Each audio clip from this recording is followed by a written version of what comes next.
महाराज एखादा व्यक्ती सतत पंढरपूरला जाऊ येऊ करतो म्हणजे वारकरी आहे का? झाडावरी मुंगळा करीवेर झारा तैशा करी वाऱ्या पंढरीच्या. बरेच मुंगळे खालून शेंड्यावर जाते आणि शेंड्यावरून पुन्हा खाली बुडाली येते. हे कसा वारकरी ठरण? वारकरी तत्व सांभाळतो तो वारकरी असतो. मग कोणाला म्हणायचं संत? महाराज वैराग्याचं टोक ज्याच्या पूर्वी जन्माला आलं त्या व्यक्तीचं नाव होतं वाली आणि पुत्राचं नाव होतं अंगद. वाली या संत यादीत येऊ शकत नाही. दोन टोक पहा. कृता युगात वालीच्या पोटी अंगद जन्माला आला आणि द्वापार युगात अर्जुनाच्या पोटी अभिमन्यू जन्माला आला. संत म्हणायचं कोणाला?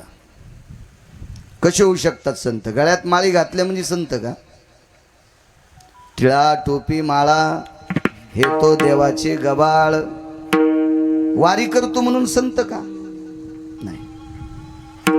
ज्ञानोबाराय तुकोबारायच्या सोहळ्यात गाडीचे ड्रायव्हर बऱ्यापैकी मुसलमान आहेत आणि 20 वर्षापासून त्याचे टर्क वारीला येतं. हे कसे वारकरी होऊ शकतील? नाही नाही. नेमकं महाराज म्हणायचं कोणाला?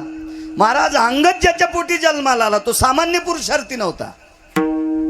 पंढरपुरातल्या मालकाला त्याला मारण्यासाठी लपून मारावं लागलं. सरळ सरळ मारता येत नव्हतं प्रभू रामचंद्राला. इतका एवढा वाली प्रभावशाली होता.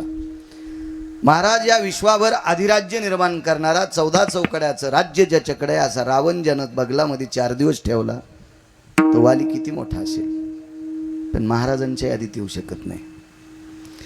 आणि अर्जुन अभिमन्यूला जन्म झाला. दोन्ही ग्रस्ती येत पण अर्जुन महाराजांच्या योनीत मर्यादित येऊ शकतो. कारण ही भजन करत होती. पांडवांनी वनवासात पण भजन केलं काकडे बुवा. पाहते पांडव